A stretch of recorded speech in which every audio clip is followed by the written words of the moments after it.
Kabanata 11:11. Pahayag. Malinaw ang kahulugan sa likod ng mga salita ng Imperial Emissary. Sa sandaling tinanggap ni Nigel Jade ang utos ng Credo, ang maharlikang pamilya ng Jade ay maaaring magkaroon ng lahat ng bagay sa mundo at maging kapantay ng apat na pamilya ng Imperial Capital City. Ngunit sa parehong oras, ang maharlikang pamilya ng Jade ay magiging mga puppet din ng Credo, mga alipin na ginamit upang kontrolin ang secular na mundo. Matagal nang pinag-isipan ito ni Nigel, kaya wala siyang pakialam. Hanggat ang maharlikang pamilya ng Jade ay nakaluklok, walang gastos si Nigel. Payag ako, sabi ni Nigel, na naghahanda na tanggapin ang imperial na utos mula sa mga kamay ng sugo ng imperial na may nanginginig na mga palad. Gayunpaman, ang Imperial Emissary ay hindi kaagad nagbigay sa kanya ng utos.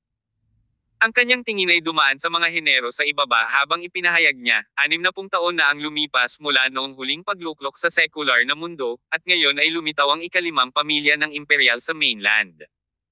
At ngayon, gusto kong itanong sa mga nasa ibaba, taos puso ba kayong sumusuporta sa maharlikang pamilya ng Jade bilang ikalimang imperial na pamilya? Ang mga henero sa kapangyarihan sa ibaba ay nalasan lahat ni Kadoko. Paano sila maglakas loob na magsalita? Dahil doon, hindi man lang nag-alala si Nigel. Sa kanyang palagay, natupad na ngayon ang plano ng pamilyang Jade na mailuklok sa trono. Gayunpaman, sa sandaling iyon, biglang tumayo sina Carson York, Demi Watt, at ang iba pa. Sa totoo lang, Your Excellency, ngayon kami, ang mga pinuno ng pinakamakapangyarihang pamilya sa mundo, ay nagtitipon dito hindi sa aming disenyo. Bagkus, kami ay narito dahil ang Jade Royal Family ay gumamit ng kasuklam-suklam na paraan upang ilagay kami sa ilalim ng detainment. Hindi rin namin alam ang mga plano ng Jade Royal Family na italaga bilang isang imperial family. This is all just a phase that the Jade Royal Family has staged themselves.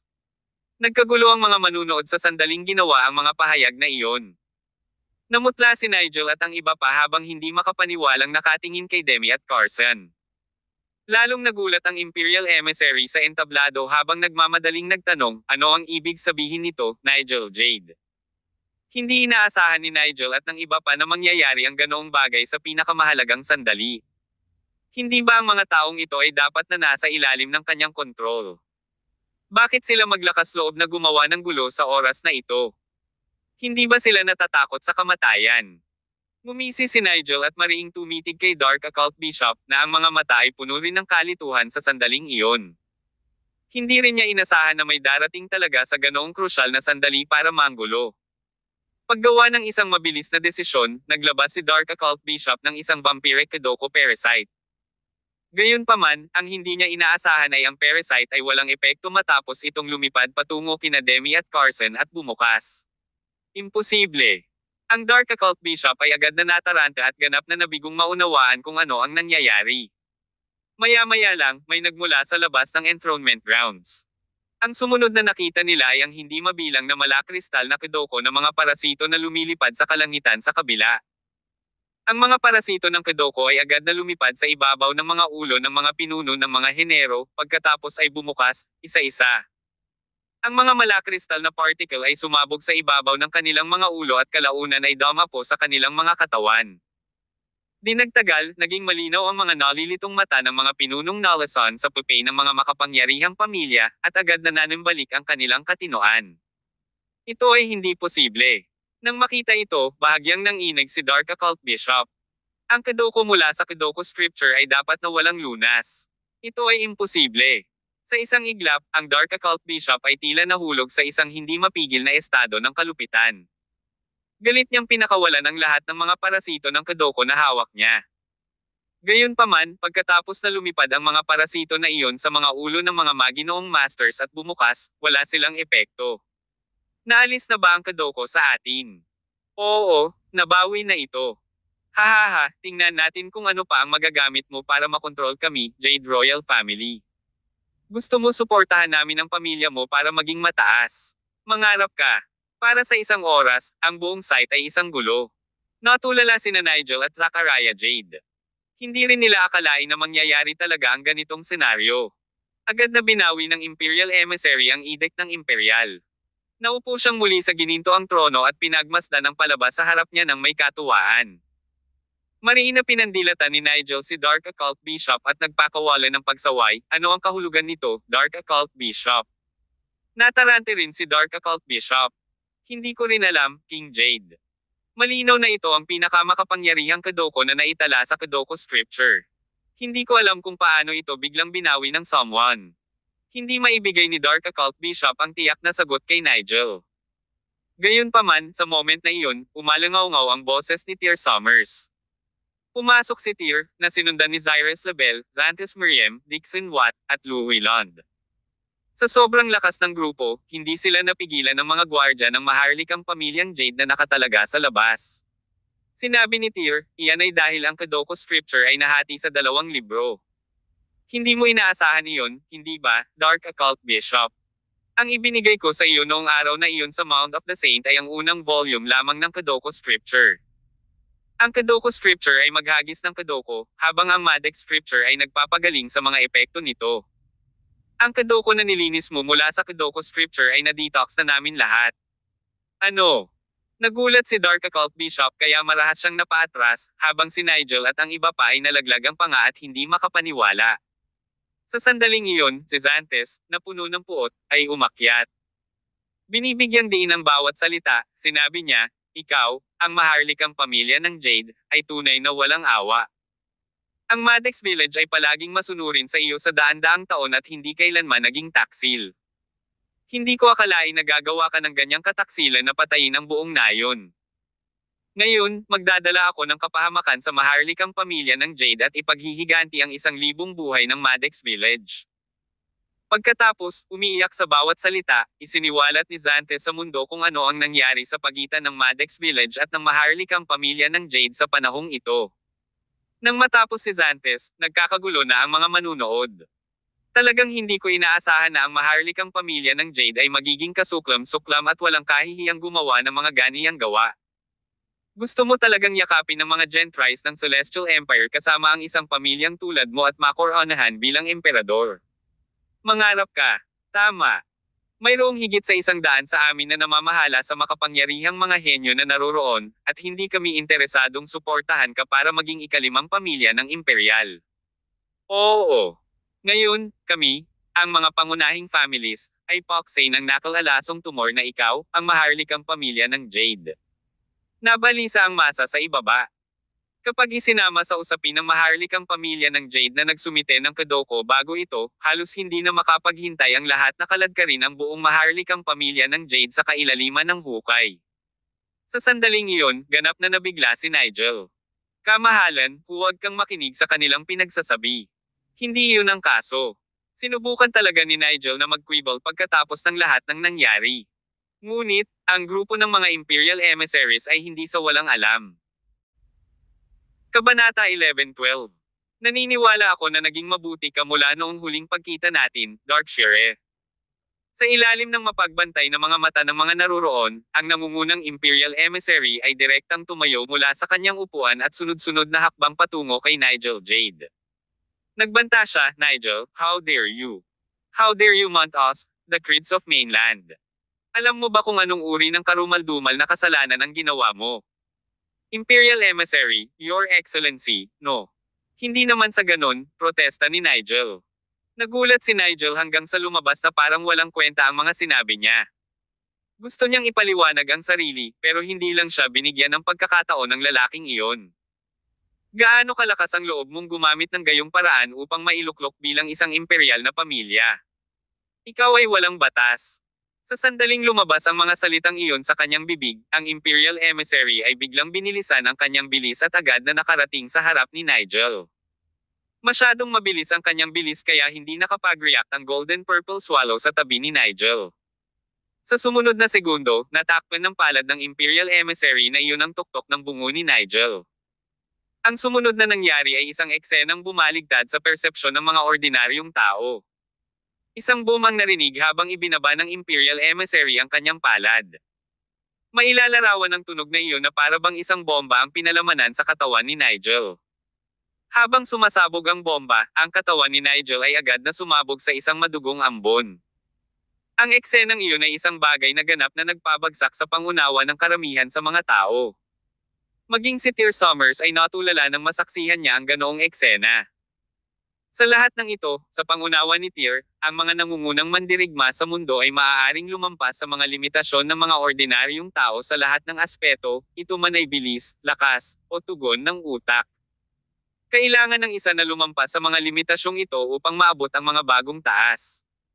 Medyo mahirap para sa mga ordinaryong tao na magawa, gayunpaman, sa pamamagitan lamang ng paraan na ang isang individual ay maaaring maging isa sa mga nangungunang manlalaban sa mundo. Ngayon, ang mga paraan na ginagamit ng imperial na emisaryo na ito ay malinaw na lampas sa pangunawa ni Tyr. Ito ay medyo katulad ng paglabas ng panloob na lakas na ipinakita sa mga martial arts na pelikula.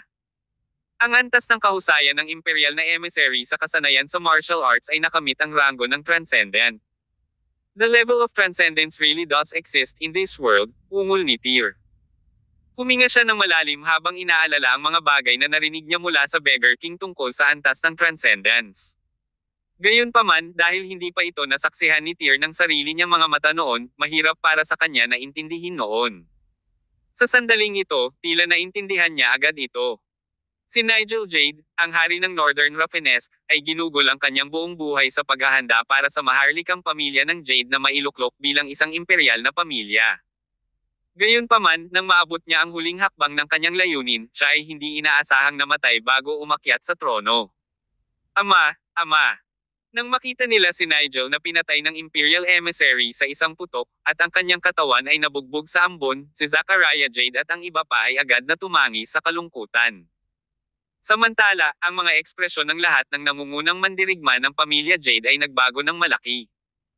Gayunpaman, kahit na sila ay natakot at galit na galit, walang sino man ang nang-ahas na magpahayag ng kahit kaunting protesta tungkol sa kung ano ang ginawa ng Imperial Emissary. Sa kanyang makapangyarihang husay sa pakikipaglaban at background, katatapos lang niya sa Dimensional Reduction Attack. Sino ang nang-ahas na gumawa ng anumang bagay laban sa kanya? How dare you deceive us, the Creeds of Mainland? Ang maharlikang pamilya ng Jade ay nakagawa ng isang krimen na nararapat na parusahan ng kamatayan. Habang sinasabi niya iyon, ang Imperial Emissary ay nagpunas ng tingin sa mga naroroon. He then concluded, pero, sa sitwasyon ngayon, parang hindi na natin kailangan gumawa ng personal na aksyon. Tara na! Sa malutong at prangka na utos na iyon ng Let's Go, ang Imperial Emissary at ang kanyang siyam na kasamahan ay direktang lumabas ng stage at naghanda na umalis sa Jade Royal Manor. Walang sino man sa ibaba ng entablado ang nang-ahas na pigilan sila. Sa kabila nito, habang dinadaanan ng grupo si Tyr at ang iba pa, isa sa mga Imperial Emissaries na nag-aabang sa likuran ay biglang huminto sa kanyang landas. Lumingon siya at tumingin sa direksyon ni Tyr. Biglang nagsabog ng ibang uri ng ningning ang pares ng mga mata na nakatago sa ilalim ng kanyang maskara. Pagkatapos, hakbang-hakbang, nagsimulang lumapit sa Tyr ang Imperial Emissary na iyon. Naramdaman ni Tyr ang napakalaking aura na lumabas mula sa lumalakas ang Imperial Emissary sa bawat hakbang niya.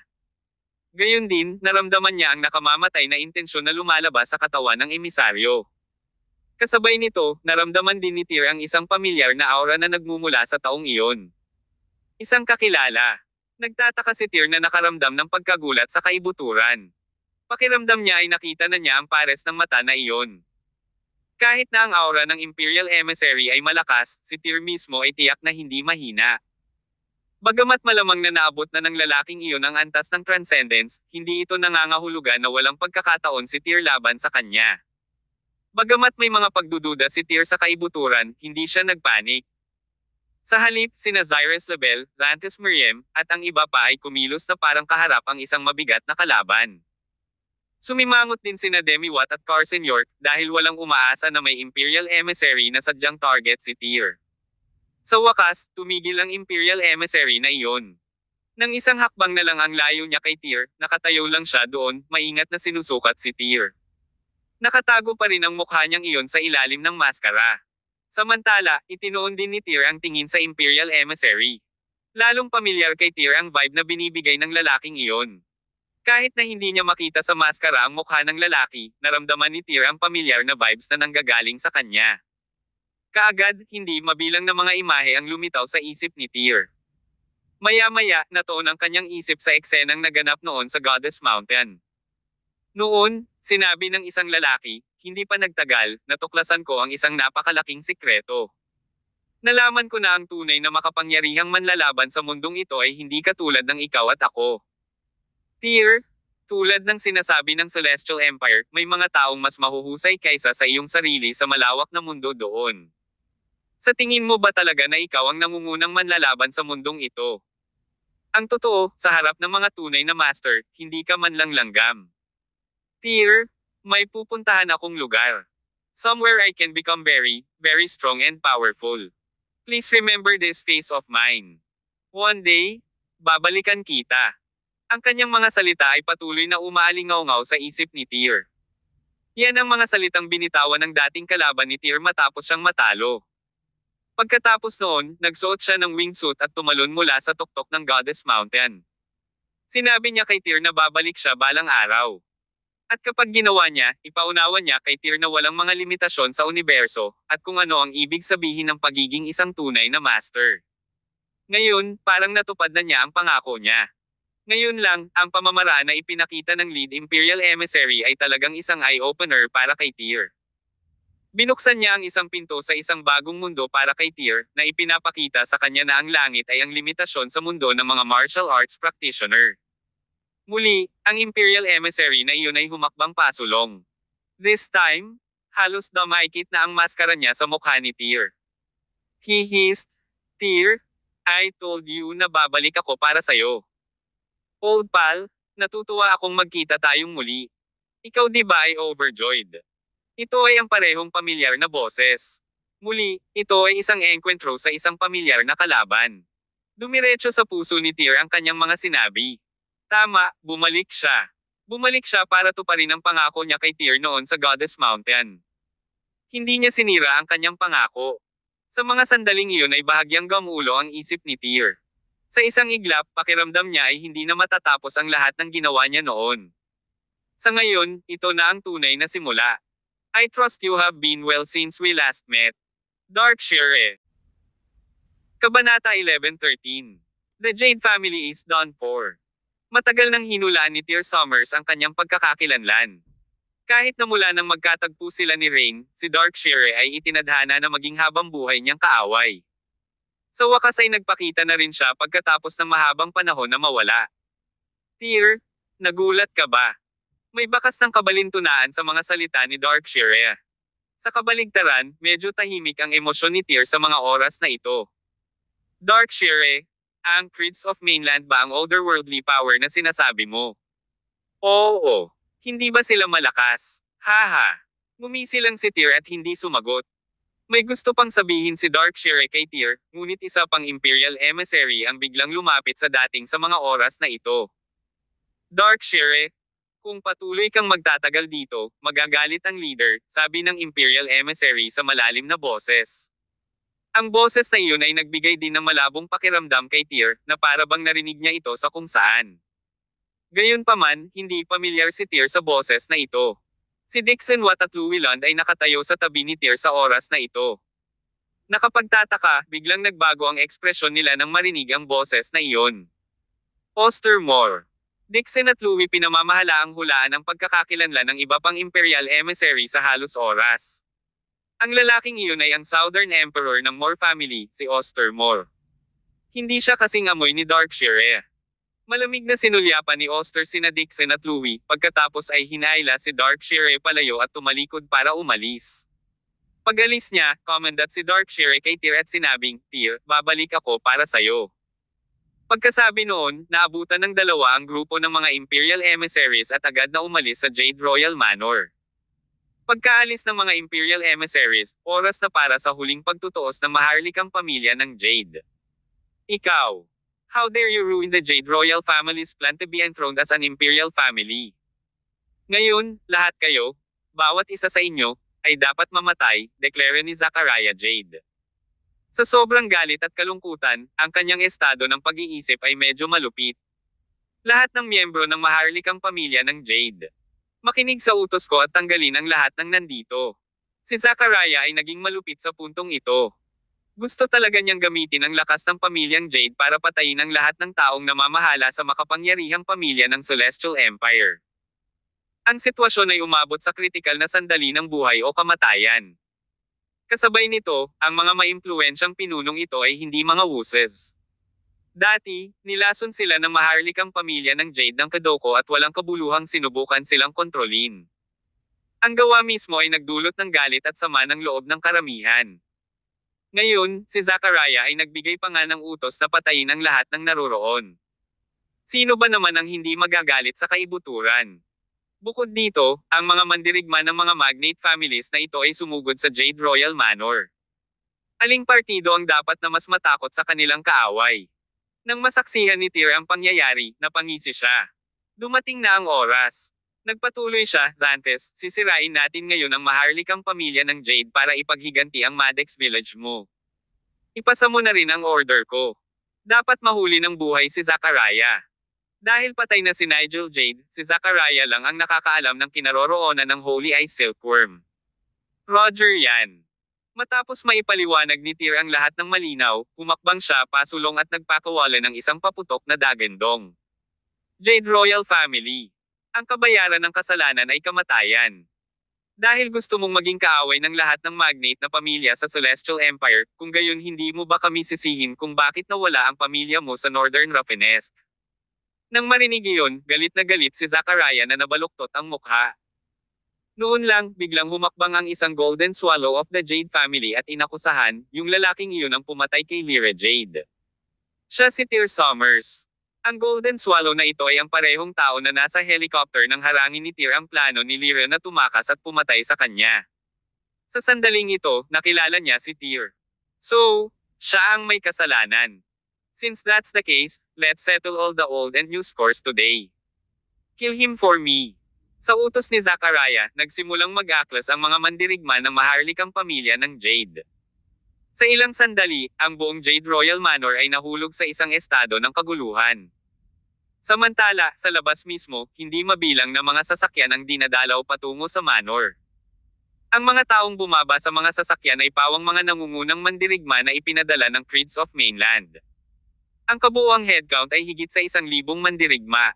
Isang malaking labanan ang nagsimula. Ngunit, ang pangunahing layunin ni Tyr ay hindi ibagsak ang maharlikang pamilya ng Jade, at hindi siya ang nanguna sa labanang ito. Dahil sa kasalukuyang sitwasyon, ang mga magnate na pamilyang ito ng Celestial Empire ay hindi tiyak na nagkakaisa. Gayunpaman, mayroon silang iisang layunin na lipulin ang maharlikang pamilya ng Jade upang mailabas ang masasamang damdamin sa kaibuturan. Kaya, hindi na kailangang alalahanin ni Tyr ang kanyang sarili sa anumang bagay tungkol sa labanan. Sa oras na ito, ang kanyang target ay si Zachariah. Sinasabi na ang isang tao ay maaaring makakuha ng tubo sa oras ng problema. Ngayong ang maharlikang pamilya ng Jade ay nalubog na sa ganap na kaguluhan, maaaring ito na ang pinakamagandang panahon para mahanap ni Tyr ang Holy Eye Silkworm. Ang relic ay nahulog sa mga kamay ni Nonius Jade 100 taon na ang nakalilipas. Ito ay walang alinlangan na ipinasa mula sa henerasyon hanggang sa henerasyon bilang isang pamana ng pamilya. Sa makatuwid, dapat malaman nina Zachariah at Nigel ang kinaroroonan ng Holy Eye Silkworm. Bagamat makapangyarihan ang maharlikang pamilya ng Jade, tiyak na hindi makayanan ng pamilya ang pinagsama-samang puwersa ng mga magnate na pamilya ng Celestial Empire. Sa makatuwid, mula sa simula, ang maharlikang pamilya ng Jade ay nasa isang ganap na kawalan. Isang maharlikang pamilya ang nakatakdang mapahamak ngayon.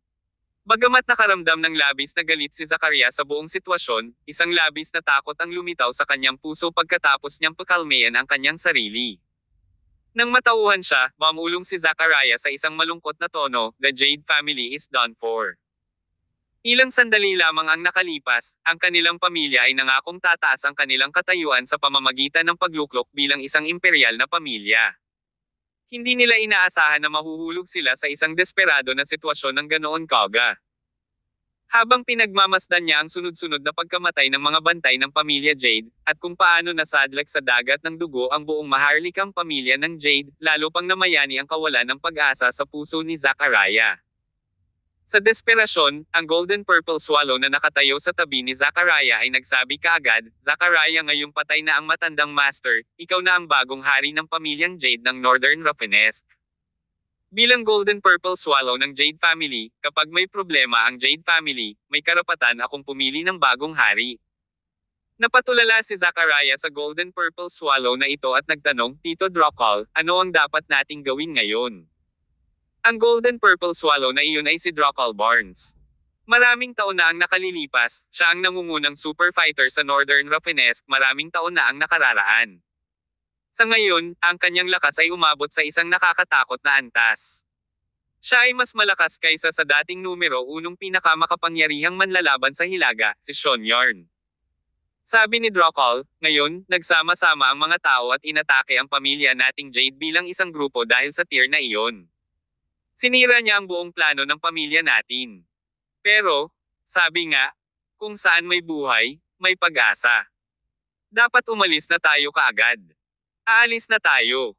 Napatulala si Zachariah sa Golden Purple Swallow na ito. Para kay Zachariah, si Drokol ay isang maladyos na pag-iral. Maaari pa nga siyang ilarawan bilang angkla ng pamilya Jade. Hanggat naruroon siya, walang threshold na hindi maitawid ng pamilya. Gayunpaman, sa sandaling ito, si Drokol ang nagsasagawa ng inisyatiba upang hilingin kay Zachariah na umalis. Sa madaling salita, ang ibig sabihin nito ay ang maharlikang pamilya ng Jade ay tunay na ginawa para sa araw na ito. Kabanata 11:14. Pagtakas. Uncle Drokol, you are not kidding. Nahihirapan pa rin si Zachariah Jade na tanggapin ang realidad. How he hoped na banibiro siya ni Drokol.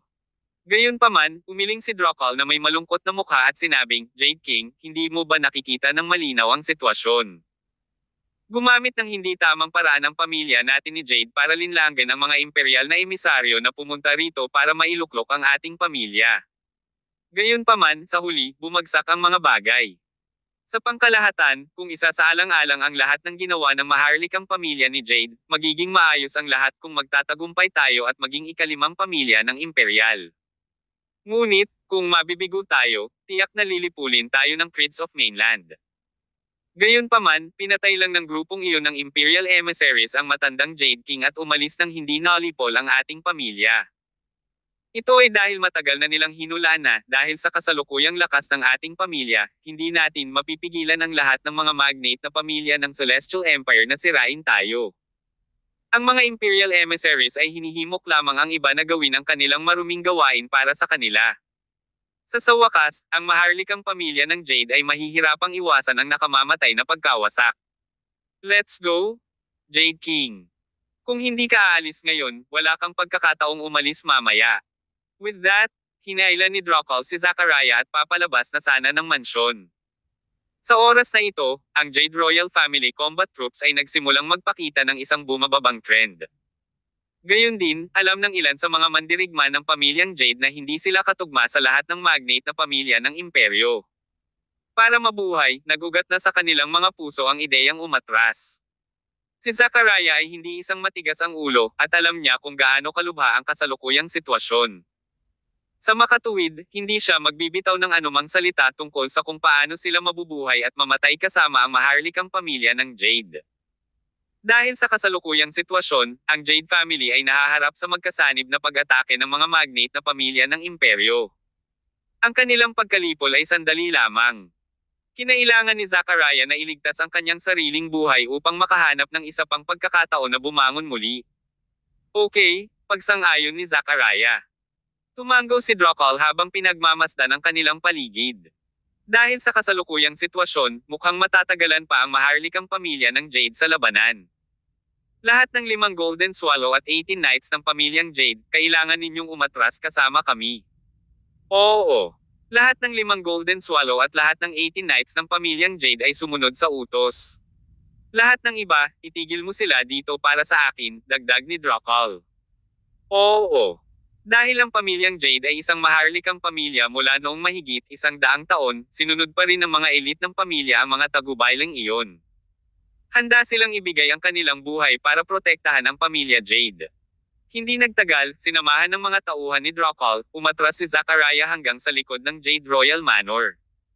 Sina Tyr Summers at Cyrus Labelle ay napako ang kanilang mga mata kay Zachariah at sa kanyang grupo ng mga lalaki. Nang napagtanto niyang sinusubukan nilang tumakas, agad na binalaan ni Cyrus, Boss, mukhang sinusubukang tumakas ni Zachariah at ng iba pa. Sa oras na ito, napansin din ni Tyr ang paggalaw sa kabilang panig. Hinawakan niya ang armor dagger sa kanyang kamay ng napakabilis.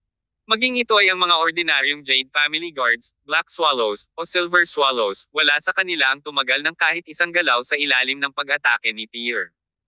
Hindi nagtagal, gumawa ng madugong landas si Tyr para habulin si Zachariah.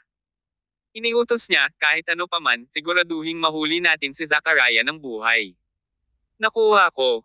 Tyr, sasama sa iyo ang mga tauhan natin mula sa South. It's more than enough to leave this battle to the others. Sa sandaling ito, sina Demi Watt, Carson York, at Master Lund ang lahat ay tumakbo at nagtagpo sa tabi ni Tyr. Napakahalaga ng Holy Eye Silkworm. Ang pangunahing layunin ni Tyr ay upang mahanap ang relic, dahil ang timog ay pinamumunuan ni Tyr, ang Southern Bigwigs ay malinaw na alam kung ano ang dapat nilang gawin sa oras na ito. Sige. Hindi na nagdalawang isip pa si Tyr at tumango kaagad. Ngayong napapaligiran na si Zachariah ng pinakamalakas na puwersa ng Jade Royal Family, syempre, buti na lang marami pa tayong kasama. Kailangan kong problemayan ang lahat para dito. Kailangan kong buhay si Zachariah. Ang natitira ay maaaring patayin, sa anumang paraan. Kailangan nating mahanap ang Holy Eye Silkworm ngayon, anuman ang mangyari. Okay. Di nagtagal, parami ng parami ang mga manlalaban sa timog na nagtipon sa paligid ng Tyr. Ang Six Aces ng Canantine Mansion, sina Zeppelin Wayne at Joshua Murray ng pamilya York, ang mga mandirigman ng pamilyang Jones, at ang Five Zodiacs ng pamilyang Quintes, lahat sila ay nagtipon. Sa ngayon, sa ilalim ng magkasanib na pagsisikap ni Tyr Summers at Carson York, ang mga taong ito ay matagal nang nagsama-sama. Ang mga makapangyarihang mandirigmang timog na ito ay nakaranas ng maraming buhay o kamatayang labanan ng magkasama. Dahil sa pagkakaisa ng timog, ang antas ng kanilang pagkakaisa ay matagal nang dumurog sa mga mandirigma ng ibang mga rehiyon. Kahit na tinitingnan ng malaking larawan ng mga magnate na pamilya ng Celestial Empires, ang kanilang espiritu ng pagkakaisa ay matagal nang lumampas sa hilaga. Sa kanilang pinagsama-samang puwersa, ang kanilang lakas sa pakikipaglaban ay higit pa sa sapat upang harapin ang isang maharlikang pamilya, at sila ay parang hindi magagapi. Pinutol ng isang linya ng ilang dosenang malalakas na mandirigma ang mga gwardya ng pamilya Jade sa daan habang hinahabol nila si Zachariah. Sa sandaling ito, tumakbo na ang grupo ni Zachariah sa parking lot sa likod ng manor. Tito Drockall, saan tayo tatakas? Tanong ni Zachariah. Sa gitna ng kanilang mga pagsisikap na tumakas sa eksena, ang puso ni Zachariah ay nasa kaguluhan, kaya't inilapat niya ang lahat ng kanyang pag-asa kay Drockall. Kahit saan tayo magpunta, kailangan nating umalis ng sabay-sabay sa Northern Rafinesque. Kung saan may buhay, may pag-asa. Balang araw, babalik din tayo, sagot ni Drockall. Sa pagkakataong ito, isang Golden Swallow ang tumakbo at kinakabahang nagsabi, may humahabol sa atin. Si Tyr at ang grupo niya. Nagmura si Zachariah, what do that group of people want? Pigilan mo sila para sa akin. Oo. Agad na tumugon ang 18 Knights at Silver Swallow ng pamilya Jade at tumakbo pabalik sa kabilang direksyon. Sa oras na ito, hinabol sila ni Tyr at ng isang grupo ng mga Southern Fighters sa parking lot. Doon, bumangga sila sa Dark Occult Bishop. Dark Occult Bishop, ibigay mo sa akin ang iyong buhay. Ipinahayag ni Xanthus. Nang makita ni Xanthus Miriam si Dark Occult Bishop, agad na nag-init ang kanyang puso sa kumukulong galit. Pagkatapos ng lahat, ang nangyari sa Maddox Village ay direktang nauugnay sa Dark Occult Bishop. Sa oras na ito, pinaplano din ni Dark Occult Bishop na tumakas mula sa Jade Royal Manor sa pamamagitan ng backdoor. Nang si Zachariah, Drockall, at ang iba pa ay sinusubukang umatras, hindi nila hiniling si Dark Occult Bishop na umalis kasama nila. Nang mabaygo ang pamilya Jade na maisakatuparan ang kanilang planong mailuklok sa trono, hindi na siya kapakipakinabang sa pamilya at iniwan na siya. Napagtanto na may mali, tumakas kaagad si Dark Occult Bishop, ngunit hindi niya inaasahan na magkakaroon ng ganoong malas. Maya-maya, nasagasaan pa niya si Tyr at ang grupo niya. Nakatago sa ilalim ng kanyang itim na damit, si Dark Occult Bishop ay tiyak na kinakabahan sa kasalukuyan. Sa susunod na segundo, marahas niyang binasag ang isang itim na vial sa kanyang kamay sa lupa at tumalikod upang tumakas sa eksena. Isang malaking alon ng itim na usok ang biglang bumangon mula sa lupa, na bumabalot kay Tyr at sa kanyang grupo habang iniihip ito ng hangin patungo sa kanila. Dark Smoke Kadoko. Hindi ito ang unang pagkakataon na nasaksihan ni Tyr at ng kanyang grupo ang ganitong uri ng Kadoko poison. Kung ito ay dati, ang mga nasa likod ni Tyr ay walang alinlangan na dumanas ng malaking pagkawala. Gayunpaman, pagkatapos magsaliksik ni Cyrus at Xantes sa Madex Scripture, itong Dark Smoke Kedoko na lason ay tuluyang nawala ng kahulugan para noon. Kasabay nito, naglabas din ng vial si Xantes at diretsyong binasag ito sa lupa. Sa susunod na segundo, isang ulap ng puting usok ang lumitaw mula sa vial, tulad ng isang puting usok na bomba. Kabanata 11:15. Pagbitay sa madilim na occult bishop. Parehong ang puting usok at itim na usok ay binubuo ng mga parasito ng Kedoko na mahirap makilala sa mata. Kasunod nito, ang dalawang balahibo ng usok ay nag-away sa isa't isa sa hangin. Hindi nagtagal, nilamon na ng puting usok ang itim na usok. Nang makita ito, namutla sa takot ang mukha ni Dark Occult Bishop. Sa oras na ito, sumugod na si Xantes Miriam gamit ang kanyang Killage Sword. Kaagad na itinuro ni Tyr, Cyrus, hindi madaling pakitunguhan ang Dark Occult Bishop na iyon. Xantes is no match for him. You should go over there and lend him a hand. Okay. Tumango si Cyrus Label at hinabol kaagad si Dark Occult Bishop. Si Tyr at ang iba ay hindi naiwan. Sa halip patuloy nilang hinabol si Zachariah Jade at ang kanyang mga tauhan hanggang sa parking lot. Hinabol ni Cyrus at Xantes ang Dark Occult Bishop ng ilang daang metro. Nang malapit na nilang maabutin ang kanilang biktima, dalawang itim na anino ang biglang tumakbo palabas mula sa isang gusali sa tabi nila at hamarang sa kanilang daraanan. Dahil medyo malayo sila sa larangan ng digmaan, si Cyrus at Xantes ay kasalukuyang dalawa na lang ang natitira sa lugar. Si Dark Occult Bishop, na nakatayo sa tapat nila, ay tumigil sa kanyang paglalakad at lumingon. Marahil ay huminto siya dahil ang masiglang ehersisyo ay napakalaki para sa kanyang katawan. Xantes, you dare catch up with me. You must have a death wish, sabi ni Dark Occult Bishop sa mababa at masamang tono. Samantala, naging seryoso ang ekspresyon ni Xantes. Maging si Cyrus ay hindi rin naging maluwag sa umpisa. Dahil sa oras na ito, dalawang bangkay ng Kedoko ang nagpakita sa harap nila. Sa makapangyarihang mga kakayahan, ito ang eksaktong parehong uri ng bangkay ng Kedoko na nakatagpo ni Tyr at Cyrus noong una silang dumating sa Northern Rafinesque. Dark Occult Bishop, kahit anong klaseng taktika ang naiisip mong gawin, tiyak na araw na ito ang iyong katapusan, deklara ni Xantes. Nang makita ang dalawang bangkay ng Kedoko na iyon na biglang lumitaw na hamarang sa kanilang daraanan, medyo kinabahan si Xantes. Ngunit, hindi siya napigilan ng kanyang mga ugat na tapusin ang Dark Occult Bishop para ipaghiganti ang Madex Village.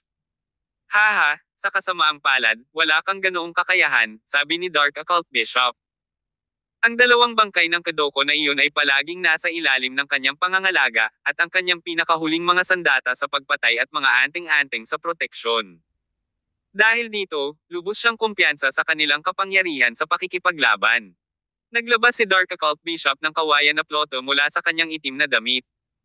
Ito ang parehong uri ng bamboo flute na ginamit noon ni Black Scorpius, isang Dark Occult Guardian. Hinaipan ni Dark Occult Bishop ang bamboo flute, naglabas ito ng mataas na tunog. Pagsunod sa himig, ang dalawang bangkay ng Kedoko ay nagsimulang sumugod kay Cyrus at Xantes na may mabangis at nagbabantang mga kilos. Pagharap sa mga mabangis na bangkay ng Kedoko na ito, biglang iniunat ni Cyrus ang kanyang kamay patungo kay Xantes.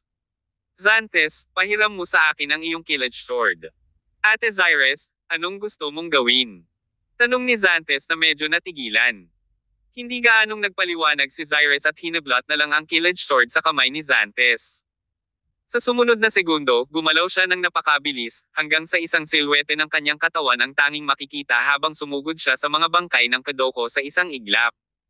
Sa harap ng dalawang napakasamang bangkay ng Kedoko, talagang ayaw payagan ni Cyrus na kumilos si Xantes. Sa halip, binalak niyang umasa sa kanyang sariling lakas at labanan ang dalawang bangkay ng mag-isa. Ngunit, anong klaseng biro ito?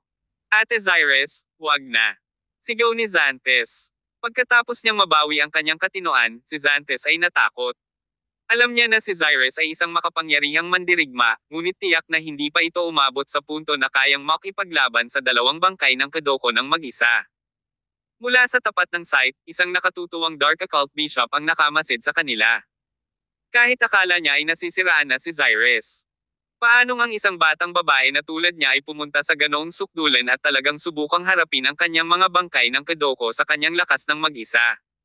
Anong uri ng nakakatawang biro ito? Gayunpaman, sa susunod na segundo, parehong natigilan sina Xantes at Dark Occult Bishop.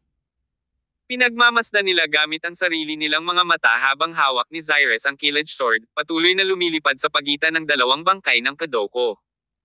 Siya ay galit na naglaslas gamit ang espada sa kanyang kamay, at hindi nagtagal, ang parehong mga bangkay ay may mga hiwa sa kanilang buong katawan. Bagamat maraming mga parasito ng Kadoko ang lumipad palabas ng laslas ang mga bangkay ng Kadoko, sa kabutihang palad, ang katawan ni Cyrus ay kasalukuyang natatakpan ng isang layer ng mahinang berdeng ilaw na nagbabawal sa kanila sa pag-atake sa kanya. Sige, Goldie, sabi ni Cyrus. Hindi nagtagal, ang dibdib ng mga bangkay ng Kadoko ay tuluyang napasok ng Killage Sword sa kamay ni Cyrus. Dumiretso sa katawan ng isa sa mga bangkay ang gintong ahas na ibinaril niya. Hindi nagtagal, bumagsak ito sa lupa matapos lamunin. Inuulit ang parehong pamamaraan, sa loob ng 1 minuto o higit pa, ang parehong mga bangkay ng Kadoko ay nahulog sa paanan ni Cyrus. Imposible ito, hindi makapaniwalang ungol ni Dark Occult Bishop. Ang kawayan na plote sa kanyang kamay ay nahulog sa lupa ng isang snap. Hindi siya makapaniwala na kayang sirain ng babaeng tulad ni Cyrus ang dalawa niyang bangkay ng ganoon kadali. Kasabay nito, si Xantes, na nakatayo sa likuran niya, ay naiwang tulala dahil sa pagkataranta. Palagi niyang iniisip na kilalang-kilala niya si Cyrus, ngunit sa sandaling ito, napagtanto ng binata na hindi niya talaga ito kilala. Ang katangi-tangi at kaakit-akit na babaeng ito ay napakaraming beses na mas makapangyarihan kaysa sa inaakala niya. Ibinalik ang Killage Sword kay Xantes, tinitigan ni Cyrus si Dark Occult Bishop na may mapaglarong tingin at nagtanong, narinig mo na ba ang Regal Palace? Isa ako sa 18 general ng Regal Palace. Ngayong dala ko na ang Madex Scripture, ang Kadoko ng bangkay mo ng Kadoko ay wala ng epekto sa akin. Kung gusto nating paghambingin ang kapangyarihang panlaban, ang Kadoko na bangkay mo ay hindi man lang kapare sa aking nakababatang kapatid. Sa sumunod na segundo, nawala ang mapaglarong ekspresyon sa mukha ni Cyrus, na naging kakaibang madilim. Xantes, ang lalaking ito ay walang Kadoko corpses o Kadoko poison sa oras na ito. Siya ay wala kung wala ang mga iyon. Ngayon na ang oras para maghiganti ka para sa iyong Madex Village, sabi niya. Walang sabi-sabi at walang pag-aalinlangan, mahigpit na hinawakan ni Xantes ang Killage Sword sa kanyang kamay at mabilis na tumakbo patungo sa Dark Occult Bishop. Gaya ng sinabi ni Cyrus, kung wala ang mga bangkay at lason ng Kadoko, wala talaga si Dark Occult Bishop. Marahil ay mayroon siyang ilang mga kasanayan sa pakikipaglaban, ngunit kung ikukumpara sa isang batang manlalaban tulad ni Xantes, ang kanilang mga kasanayan ay magkaibang mundo. Walang kapangyarihan si Dark Occult Bishop na labanan ang Killage Sword na hawak ni Xantes. Sa isang kisap mata, nalaslas ni Xantes ang katawan ni Dark Occult Bishop ng 7 o 8 beses. Sa bawat hiwa niya ay lalong duguan ang kanyang talam. Dark Occult Bishop, oras na para pumunta ka sa kamatayan, magsisi, at magbayad sala para sa iyong kasalanan na pagpatay sa buong Madex Village. Para sa kanyang huling slash, ginamit ni Xantes ang lahat ng kanyang lakas upang gumawa ng isang crosscut. Sa paglaslas ng espada, tumalsik ang sariwang dugo habang lumilipad sa langit ang ulo ni Dark Occult Bishop. Binawi ang kanyang espada, pinunasan ni Xantes ang dugo sa kanyang mukha gamit ang kanyang kamay. Duguan pa rin ang mga mata niya. Ate Cyrus, salamat. Lumingon si Xantes at tinitigan si Cyrus na may solemna at seryosong ekspresyon. Dahil na rin siguro sa sobrang excited, lumapit pa si Xantes para yakapin si Cyrus. Xantes, anong ginagawa mo? Kanina lang, noong kinakaharap ng dalaga ang dalawang bangkay ng Kadoko, mukha siyang diyosa ng digmaan, ngunit ngayon, bigla siyang nataranta. Biglang naging kasing pula ng mansanas ang kanyang magandang mukha. Doon lang napagtanto ng binata na medyo biglaan ang kilos niya. Nagmamadali niyang binitawan si Cyrus at sinabing, Ate Cyrus, huwag mo akong intindihin. Hindi ko sinasadya iyon. Kabanata 11:16. Ang nakakapangilabot na lakas ng pakikipaglaban ng Tear Summers. Si Cyrus Label ay tila naalimpungatan din saglit, ngunit maya-maya, pareho silang natigilan at nanambalik ang kanilang katinoan. Xantes, bilasan natin. We need to go help the boss and the others, sabi ni Cyrus. Okay. Tumango si Xantes Meriem. Pagkatapos nito, mabilis na sumugod ang dalawa patungo kay Tyr at sa iba pa. Sa oras na ito, sa parking lot, nagsimula ang isang madugong labanan. Ang 6 Aces ng Canentine Mansion, ang 5 Zodiacs ng Quintes Family, at ang mga kilalang mandirigman ng pamilya Lund ay naghaharap laban sa 18 Knights at Silver Swallows ng pamilya Jade. Saglit silang nag-away ng leeg at leeg. Samantala si Tyr Summers, Demi Watt, at ang iba pa ay hindi nagtagal. Direkta nilang nilampasan ang grupong ito ng mga tao at nagpatuloy sa pangangaso ng kanilang biktima hanggang sa parking lot. Sa loob ng parking lot, ang mga Golden Swallow ay si Drockal Barnes at ilang nagbabalak na i-escort si Zachariah Jade palayo sa pinangyarihan. Gayunpaman, habang papunta ang kanilang sasakyan sa exit ng parking lot, isang silhouette na ang nandoon, na humaharang sa kanilang ruta ng pagtakas. Sa loob ng kotse na humahantong sa prosesyon, ang isang pamilyang Jade na Golden Swallow ay nagpakawala ng galit at nagutos, "Patakbuhin mo siya para sa akin." Kasunod nito, sumunod ang driver. Sa paghampas ng paa sa accelerator, pinalakas niya ang lakas ng kabayo. Ang kotse ay nagpalabas ng isang nakakatalim na dagandong ng motor, na tila isang walang pigil na mabangis na kabayo. Bumangga ang sasakyan sa figurang nasa harapan nito, na walang iba kundi si Tyr. Dagandong. Nagpakawala ng isang paputok na dagandong, kinuyam ni Tyr ang kanyang mga kamao, na para bang lahat ng lakas niya ay nasa pagitan nila. Sa pagkakataong ito, bumangga na ang sasakyan sa kanyang tagiliran, ngunit hindi umiwas man lang si Tyr at diretsyong binasag ang kanyang kamao sa hood ng sasakyan. Boom! Isang dumadagandong na tunog ang umalangaw-ngaw. Ito ay isang napaka-hindi makapaniwalang eksena, mas kahanga-hanga kaysa sa nakaraang eksena ng pinatay ng Imperial Emissary si Nigel Jade. Nagawa na talaga ng kamao ni Tyr na harangin ang isang kotseng nagmamaneho ng buong bilis. Masyadong nakaharang ang sasakyan kaya lumipad ito sa ere at tumaob sa ulo ni Tyr. Boom! Isa pang malakas na tunog ang umalangaw-ngaw nang tumaob ang sasakyan. Ito. Anong klaseng taktika ito? Nakaupo sa pangalawang kotse sa prosesyon, ang Golden Purple Swallow, si Drockal Barnes, ay natulala nang masaksihan niya ang eksenang ito. Bilang numero 1 manlalaban sa Northern Rafinesque, nakilala niya ang ilang pambihirang mandirigma sa kanyang buhay. Gayunpaman, hindi pa siya nakakita ng isang tulad ni Tyr na may ganoong kalaking lakas. Sa pagkakataong ito, sa opinyon ni Drockal, labis siyang nababahala na kahit ang imperial na emisaryo mula sa Krids of Mainland ay hindi kasing lakas ng Tyr. Jade King, you should stay inside the car. Huwag kang lalabas, bilin ni Drockal. Kasama ng dalawang Golden Swallow, bumaba si Drockal sa sasakyan. Dahil sa sitwasyon, walang paraan para makatakas sila. Ang tanging pag-asa nila ay lumaban hanggang kamatayan. Samantala, dalawa pang Golden Swallow ang gumapang palabas mula sa nakabaligtad na kotse. May dugo sa kanilang mga mukha at mukhang gulat na gulat sila. Patayin sila. Mahigpit na nakalok ang mapupungay na mga mata ni Tyr sa Golden Purple Swallow. Pagkababa ni Drockal sa sasakyan ay agad na sumugod si Tyr patungo sa kabilang side. Ang dalawang silhouette na iyon ay agad na naging mga after images, na dumaraan sa parking lot na puno ng maraming mararangyang sasakyan. Kung saan-saan dumaan ang dalawa, nilinis nila ang lahat ng nakapaligid sa kanila. Sa katunayan, makapangyarihan ang Golden Purple Swallow na iyon, ngunit gaano man siya kalakas, mahina pa rin siya sa harap ni Tyr. Binasag ni Tyr ang isang kamao at pinalipad ang matandang iyon. Sa sumunod na segundo, lumitaw ang armor dagger sa kanyang kamay. Klang! Kasabay nito, lumitaw din ang isang maikling kutsilyo sa kamay ng Golden Purple Swallow na iyon. Nang sumama ang armor dagger sa maikling talim, pinutol ng una ang huli sa 2 piraso. Sa kabilang banda, hawak ni Zeppelin Wayne ang Dragon Blade sa kanyang kamay. Isang kakaibang kalmado at dominanteng aura ang lumabas sa kanyang katawan. Siya ay nahaharap sa isang Golden Swallow ng pamilyang Jade, ngunit ang kinalabasan ng labanan na ito ay napagpasyahan na sa simula. Hawak ang mabigat na talim na pinag-insayo niya ng husto sa lahat ng oras na ito, isang slash lang ang kinailangan ni Zeppelin para talunin ang Golden Swallow. Matapos pinuhin ang kanyang kakayahan sa mahabang panahon, ang mabigat na talim ni Zeppelin ay nabrush hanggang sa isang kamangha-manghang antas. Sa isang slash, ang Golden Swallow na iyon ay direktang nahati sa kalahati. Samantala, isa pang Golden Swallow ang nakipagduel kay Demi Watt.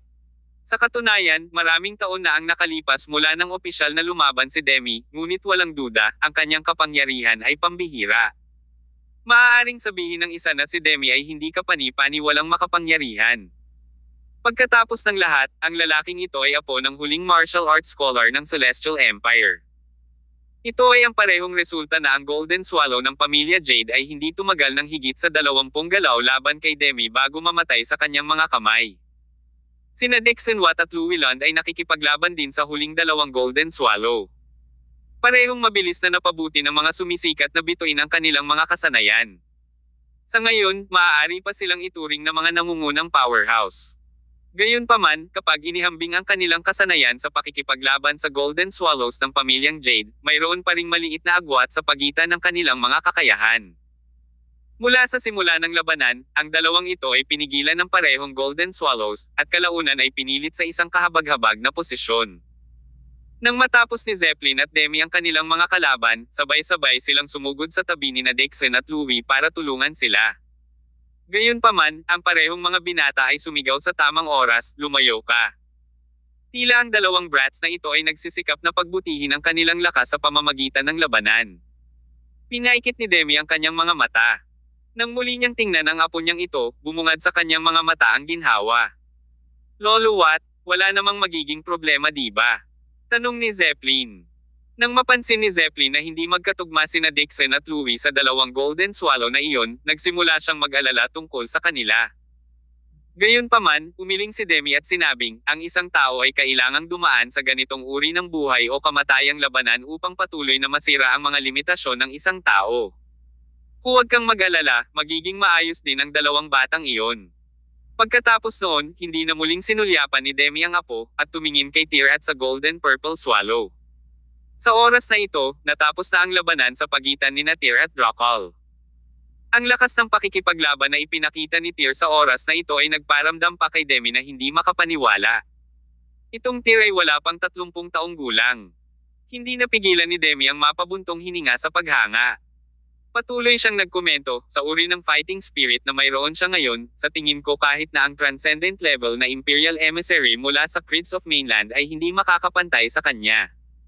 Kung maabot din ni Tear ang antas ng transcendent, sino pa ang makakapantay sa kanyang kapangyarihan sa pakikipaglaban sa mundong ito? Hindi talaga naintindihan ni Zeppelin ang mga salita ni Demi dahil wala siyang ideya kung gaano kalakas ang isang tao sa transcendent level. "Lolo Watt, ano ba talaga ang tinutukoy ng transcendent?" Tanong ni Zeppelin.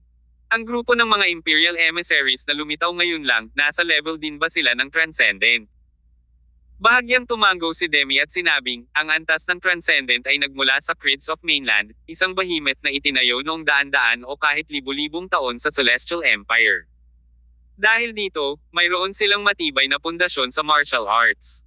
Nabalitaan na ang Creeds of Mainland ay nagmana ng maraming sinaunang pamamaraan ng martial arts. Sa pamamagitan ng pagsasanay sa mga sinaunang pamamaraan na iyon, maaari silang magtipon ng enerhiya sa loob ng kanilang energy core at makamit ang antas ng transcendent. Kabanata 11:17. Ano ang kilala bilang transcendent level? Ipinaliwanag ni Demi Watt, kapag ang mga nasa tinatawag na transcendent level ay naglabas ng kanilang panloob na lakas, maaari nilang hatiin ang ginto at pumutok ng mga bato. Sa hindi kapani-paniwalang pagkagulat, nagtanong si Zeppelin Wayne, talaga bang umiiral ang gayong kapangyarihan sa mundong ito? Talagang ginagawa nito. Tumango si Demi nang walang pag-aalinlangan. Nagpatuloy siya, alam mo ba kung bakit ang maharlikang pamilya ng Jade ay handang gumastos ng napakaraming lakas para mailuklok? Ngayon, kung titingnan mo ang malaking larawan ng buong Celestial Empire, tanging ang 4 noble imperial families sa Imperial Capital City ang nagmamay-ari ng mga sinaunang pamamaraan ng martial arts. Ngunit, sa mortal na mundo, sila ay walang iba kundi ang Creeds of Mainland's mga papat. Nag-aalalang tanong ni Zeppelin, Lolo Watt, ang tingin sa atin ng Creeds of Mainland ay mga langgam dahil wala tayong mga sinaunang pamamaraan ng martial arts, tama? Narinig ko na ang ranggo ng Grandmaster. Master compare sa isang tao sa transcendent level. Sagot ni Demi, Zeppelin, you and I can both be considered Grandmasters. Ang Golden Purple Swallow na iyon ng Jade family ay maaari ding i-rank bilang Grandmaster. Ang antas na ito ay karaniwang kumakatawan sa pinakamalakas na martial art practitioner na hindi natutunan ang mga sinaunang pamamaraan ng martial arts. Bukod dito, ang ranggo ng Grandmaster ay hindi kinakailangang mas mababa sa antas ng Transcendent. Kapag patuloy tayong lumalampas sa mga limitasyon ng mga tao, kahit na matugunan natin ang mga ordinaryong transcendents of the creeds ng mainland, hindi sila katugma sa atin. Tama. Tumango si Zeppelin, parang naiintindihan niya ang ibig sabihin ni Demi. Maging ito ay isang Grandmaster o isang Transcendent, lahat ng mga ito ay maaaring mamerkahan sa iba't ibang mga ranggo. Sa tingin ko si Tyr ay maaaring ituring bilang isang Grandmaster ng pinakamataas na ranggo. Tama. Kung tama ang tansya ko, sa mga Transcendents of the Creeds of Mainland, iilan lang sa kanila ang karapat-dapat na maging kalaban niya. This guy was born to practice martial arts. Siya ay nakakatakot, sabi ni Demi. Boom! Maya-maya lang, may nagmula sa direksyon ni Tyr at Drockal Barnes. Dahil nataman siya ng kamao ni Tyr, pinalipad si Drockal na kumatok sa isang SUV. Sa mga oras na ito, puno ng dugo ang mukha ni Drockal at may mga sugat sa buong katawan. Bilang pinakamalakas na mandirigma sa Northern Raffinesque, pagkatapos niyang makipaglaban sa daan-daang round kasama ang kabataang ito sa harapan niya, isang walang katapusang katakutin ang bumungad sa kanyang mga mata. Paano nagkaroon ng ganitong nakakatakot na binata sa mundong ito? Iyon ang huling nabigkas ni Drockal na pinakawalan bago siya namatay. Pagkatapos ng panaghoy na iyon, ang armor dagger sa kamay ni Tyr ay umindayog sa isang magandang arco sa harap ng kanyang mga mata. Sa sumunod na segundo, pinugutan ng ulo si Drockal. Inalis ang kanyang punyal, malakas na sinampal ni Tyr ang kanyang noo ng ilang beses. Sa oras na ito, nakikita niya ang pula. Dahil alam niyang na-trigger na naman ang dugo niya, mahigpit niyang hinawakan ang sarira ni Master Odric na nakasabit sa dibdib niya. Sandali siyang nakatayo doon habang nakapikit bago niya tuluyang napigilan ang hindi mapakali na pagkabalisa sa kanyang puso. Sa oras na ito, ang parking lot ay isang ganap na gulo. Sa kabilang panig, natapos na ang labanan sa pagitan nina Dixon Watt, Louis Lund, at ng dalawang Golden Swallow. Tulad ng sinabi ni Demi sa simula, hindi nila kailangang mag-alala tungkol sa kaligtasan nina Dixon at Louis. Parehong binata ang tipong lumalakas ang loob habang patuloy ang laban. Sa pamamagitan lamang ng gayong mga labanan sa buhay o kamatayan ay patuloy nilang mapagbubuti ang kanilang mga sarili. Dalawang kakaiba. Sa oras na ito, ang dalawang Golden Swallow ay bumagsak sa ilalim ng mahusay na pambubugbog nina Dixon at Louis. Ang mga Golden Swallow ay hindi pa nakakita ng mga taong kasing desperado ng mga kabataang ito. Halatang malubhang nasugatan ang dalawa. Ang sinumang normal na tao ay dapat na gumuho matagal na ang nakalipas pagkatapos magtamo ng ganoong matinding sugat. Sa kabaligtaran, parang nagsilbing stimulant para kina Dixon at Louis ang kanilang mga pinsala. Hindi lang sila bumagsak, lumaban pa sila ng mas matapang. Sa huli, naubos nila ang lakas ng dalawang Golden Swallow hanggang sa maubos. Pumunta ka sa kamatayan. Sa mga oras na ito, hawak-hawak ni Dixon ang kanyang mga nunchuck sa kanyang kamay, habang si Louis naman ay may bitbit na itim na patpat na bakal. Pareho silang nagpakawala ng dagindong habang sumusugod sila sa dalawang Golden Swallow. Bang! Bang! Dalawang muffled sound ang umalangaw-ngaw. Ang mga nunchuck at patpat na bakal ay sabay-sabay na nabasag sa mga ulo ng Golden Swallows. Ang malaking puwersa ay nagpasabog sa kanila sa lupa. Huff! Huff! Matapos talunin ng Golden Swallows, parehong nagpakawala ng mahabang hininga sina Louis at Dixon. Nagtinginan sa isa't isa, ang mga sulok ng kanilang mga bibig ay pumulupot sa isang malabong arco bago namatay ang dalawa, na bumagsak sa lupa. Agad namang lumapit sina Demi at Zeppelin para hawakan silang dalawa. Sila ay malubhang nasugatan, sabi ni Zeppelin. Mabubuhay sila, mahinang sagot ni Demi. Noon lang, si Carson York, na hindi marunong sa martial arts, ay lumapit at nagsabing, hayaan mo akong hawakan ang mga lalaki. I will keep them alive. Pagkatapos, guguluhin kita na gawin ito, sabi ni Demi. Haha! Sa pagkakataong ito, parang ako lang ang bahala sa kalalabasan ng mga laban. Sa oras na ito, ang Six Aces ng Canentine Mansion at ang iba pang mga mandirigma sa Timog ay natapos na rin ang isang madugong labanan at dumating. Ang 18 Knights ng pamilya Jade at ang grupo ng Silver Swallows ay napuksan ni Neil, ang Savant at ng iba pang mga mandirigma. Kasabay nito, maraming mandirigma mula sa Timog ang nasawi. Maging ang mga elite na mandirigma tulad ng Six Aces ay dumanas ng matinding pinsala. Tungkol sa labanan sa asyenda, kung saan ang mga magnate na pamilya ng imperyo ay nakikipaglaban sa mga gwardya ng maharlikang pamilya ng Jade, ang digmaan ay halos natapos na.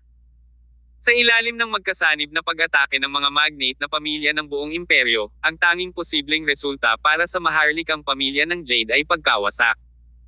Mula sa loob ng isang SUV, nasaksihan ni Zachariah Jade ang lahat ng kanyang sariling mga mata. Sa mismong sandaling ito, tila tumanda na siya ng maraming taon. Ang kawalan ng pag-asa na lumabas sa kanyang puso ay sumalakay sa kanyang buong katawan. Bumukas ang pinto ng sasakyan at hinaila palabas ng sasakyan ang mahinang katawan ni Zachariah. Lumapit si Tyr kay Zachariah at tinanong, "Zachariah, tama.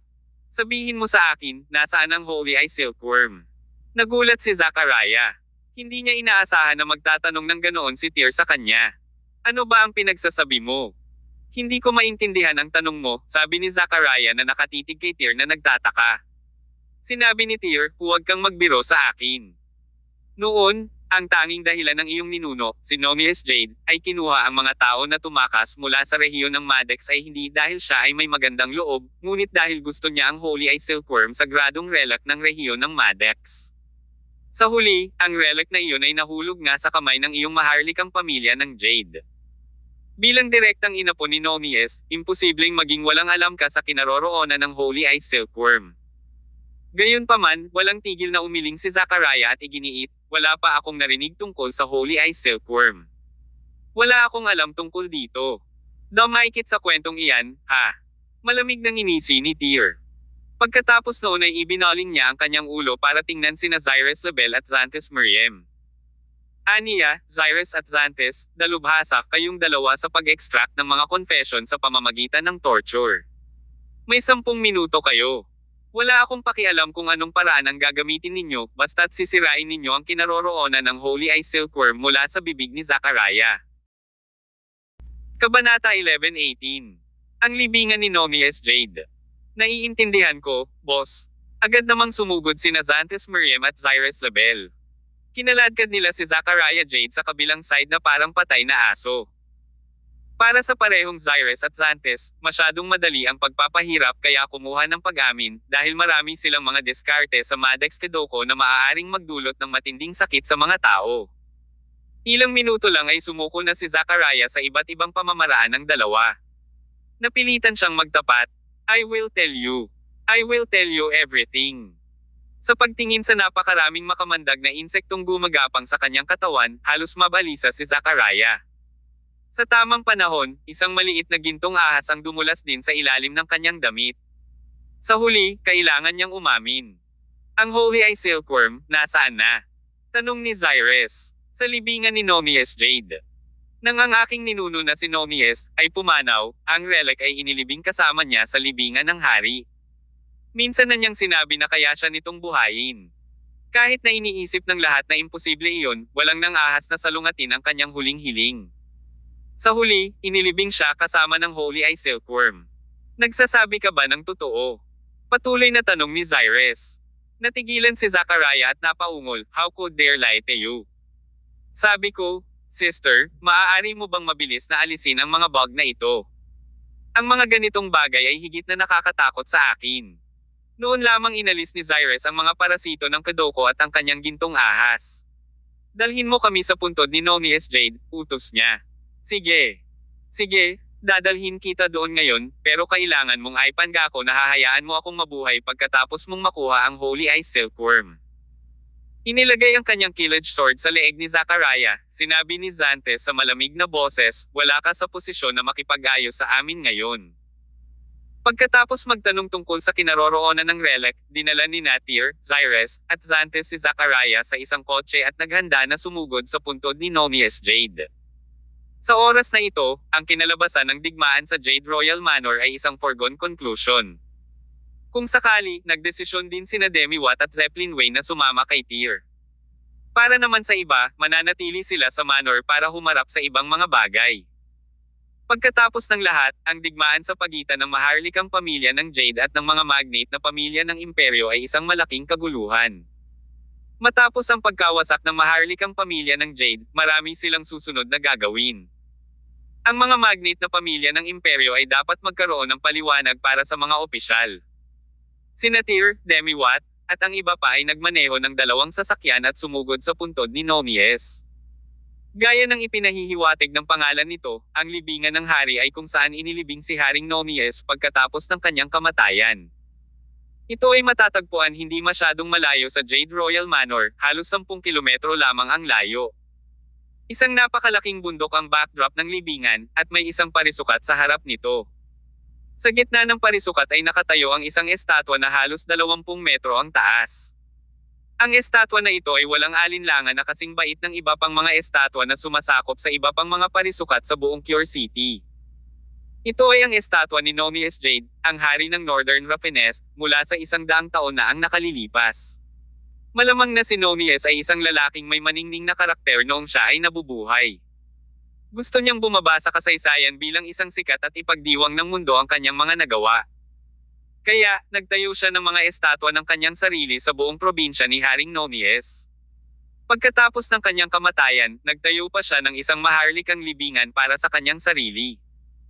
Kung ang pamilyang Jade ay nagtagumpay na mailuklok sa pagkakataong ito, marahil ay nagtayo sila ng templo para kay Nonius at sinasamba siya bilang isang Diyos.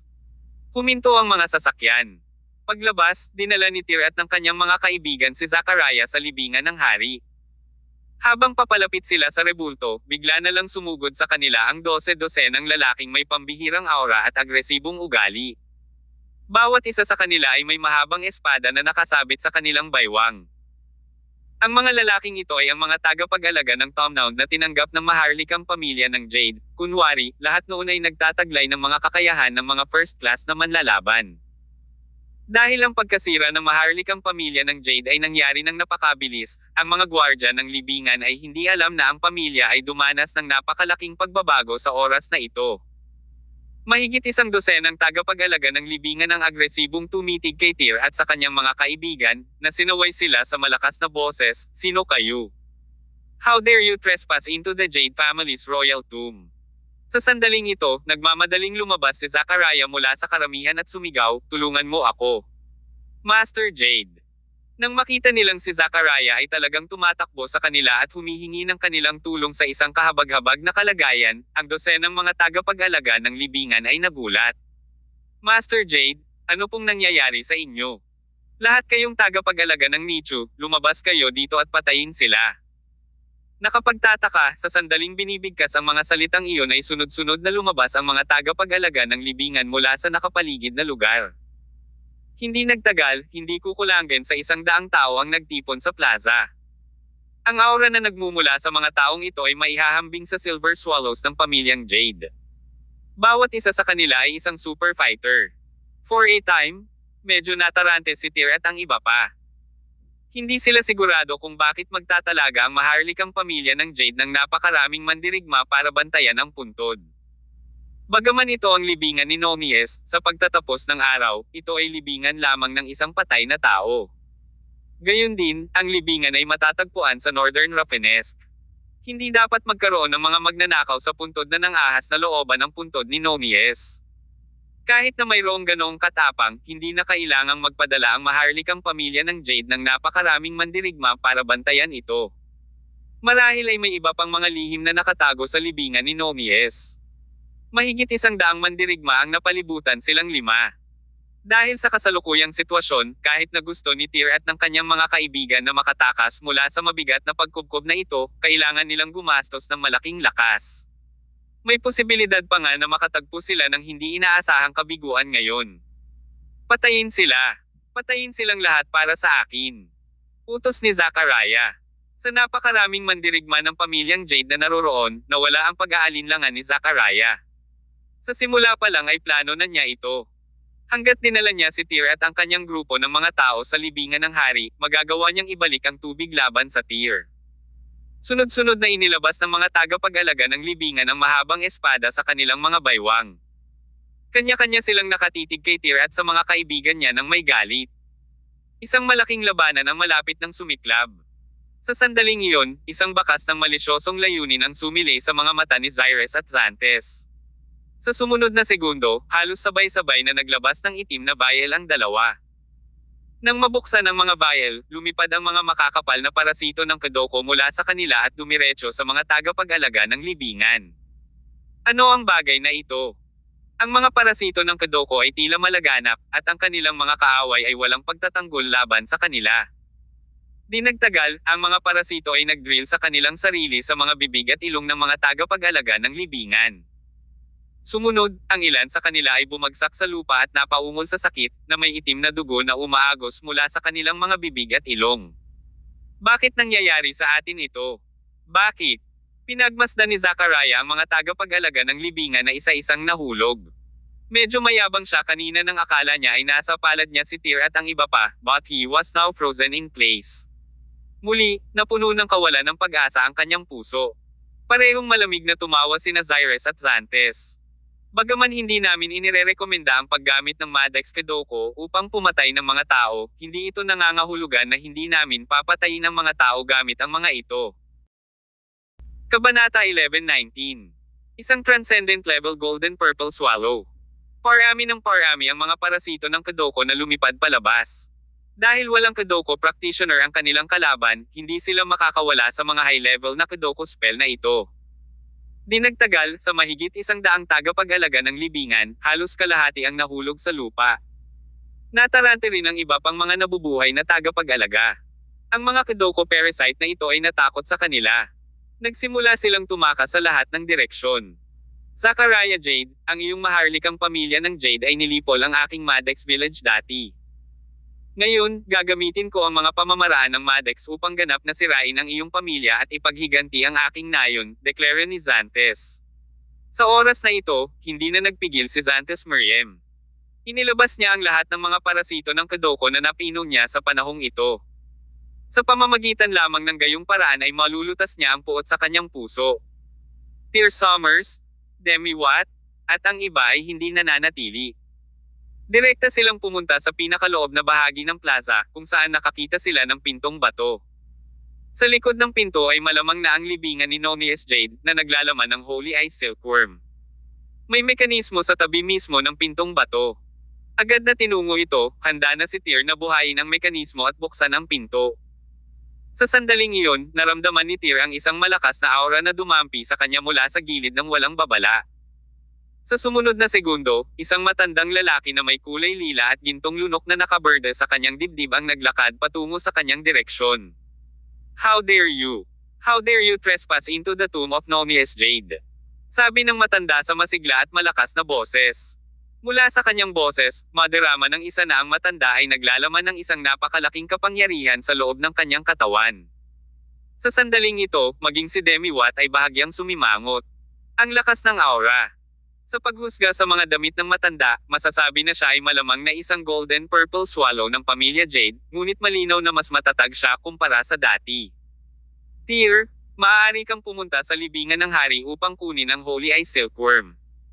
Ihatid mo siya sa amin, sabi ni Zeppelin Wayne. Walang pag-aalinlangan, iginuhit ni Zeppelin ang kanyang Dragon Blade at sinuntok ang matanda, na naglaslas sa isang malakas na suntok.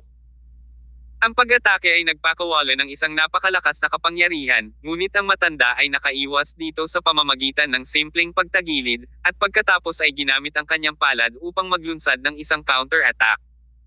Ang hanging likha ng kanyang palad ay malinaw na mahigit 1 metro ang layo sa Zeppelin. Gayunpaman, ang napakalaking puwersa na inilabas ng matandang iyon ay sapat na upang pasabugan si Zeppelin ng ilang hakbang paatras. Naging mataimtim ang ekspresyon ni Zeppelin. Magpapakawala pa sana siya ng isa pang slash nang sumugod si Demi at hinaronggan siya. Kido, umatras ka. You are no match for him, ani Demi, baka sa mukha niya ang pagiging mapaglaro. Hindi ko inaasahan na may transcendent level na golden purple swallow na nakatago sa maharlikang pamilya ng Jade. Isang transcendent level golden purple swallow. Nagtatakang tanong ni Zeppelin. Lolo Watt, hindi ba sa mga imperial na pamilya o sa creeds of mainland lang matatagpuan ang ganoong pag-iral? Bakit may transcendent sa pamilyang Jade? Walang ganap sa mundong ito, sagot ni Demi.